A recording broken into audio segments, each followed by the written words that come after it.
Hey kids, okay, welcome to the second video of your lesson. We are going to draw the line underneath theme, so go ahead and draw that line. And I want you to write connotation and denotation on your notebooks. I've already written it because I only have so much time in this program that I'm using. So you're just gonna write it. If you need to pause me in order to get those notes written down, that is fine. But we're going to talk about this. Now, we're actually going to start with denotation. I'm going to start with a D. And, okay, I bet you can probably guess what the D stands for. Denotation, right? I'm not going to write it, like I said, limited time, and it's a long word. So, denotation of a word is the literal definition. It's the dictionary's definition of the word, okay? So, we're going to write that. The dictionary's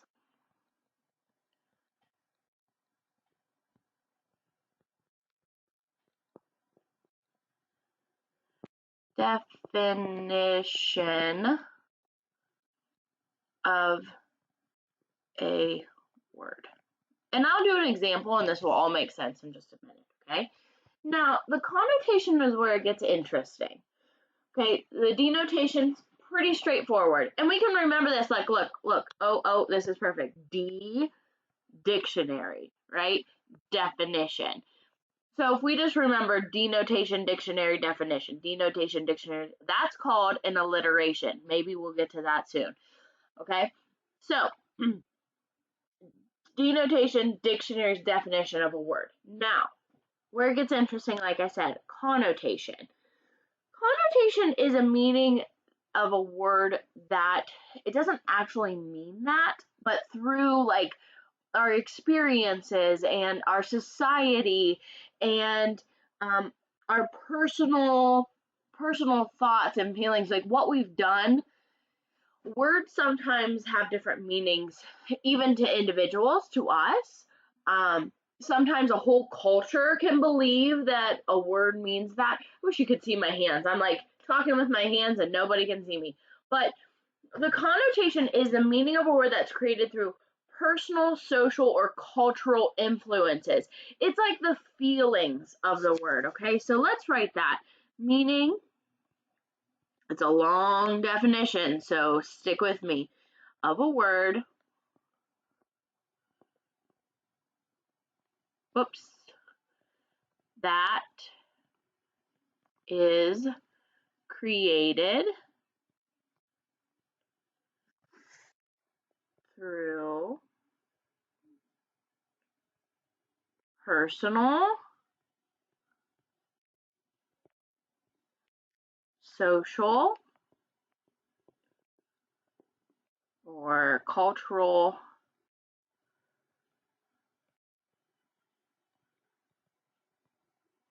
influences.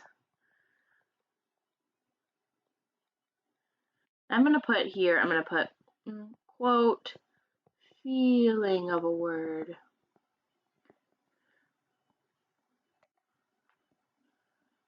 All right. Now, we're going to do an example of this. And I think this is all going to make sense here in just a minute. Let me see if I can scroll down a little bit so I can have more room. Now, we're looking at the word, we're going to look at a red rose. So, example. And I chose red so I can put red rose. Red rose. Okay. Now, the denotation of that, dictionary's definition of a red rose. It's a flower, it grows in the ground, it has thorns, it uses photosynthesis, okay? It's a flower. Denotation is a flower. But when we get into connotation, when we get into what people think, what do people think when they receive a red rose from somebody? Well, they think that somebody's in love with them, right? So the connotation of a red rose means love, right? We've associated red roses with love. As a culture, we've done that. You give somebody a red rose and they go, oh, wow, they love me. Okay, but a different colored rose is still a flower according to dictionaries. According to the denotation, it's still a flower. But if you give somebody a different color rose, it might mean something different. It doesn't always mean love, right? So that's what I want you to really know, is that the connotation is the feelings of the word. It's what society has kind of put on that word, and people like think about that word. That's when they receive that, they think, oh wow, I'm so loved. But the in reality, what does it actually mean? Well, it actually means flower, right? So it's just a flower. Now, we have to move on. We are moving on to our genre. So draw a line, and we are going to put genre. Ooh, my handwriting is sloppy this morning. And we're going to talk about realistic fiction. That is an I right here. Again, connected it. Shouldn't have. Okay.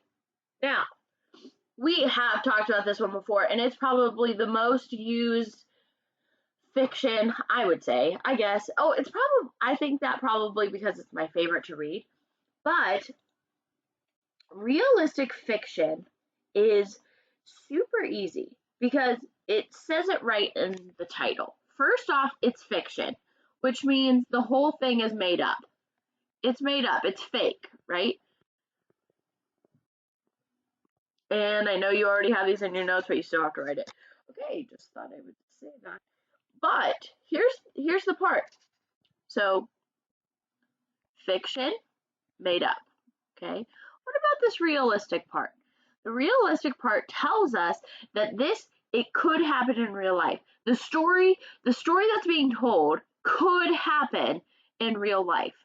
The characters could be real, the setting could be real, the events that happen could be real. Everything could happen. So the story could happen in real life.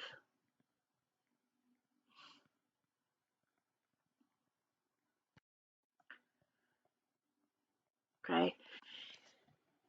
All right, just to review, realistic fiction, it's fiction, it's made up, okay? It's not true. But the realistic part tells us that it could happen in real life. The characters, the setting, the events, all of those things actually could happen. They could take place in real life, all right? Okay, guys, that is it for your second video of your lessons. I hope you have a fantastic rest of your week 3. As always, if you need anything at all, please contact your teachers or contact me. I don't care. I will be happy to talk to you. We want to hear from you. We love to hear from you. We want to help you. Okay, we're always here for you. We love you. We miss you. Bye bye.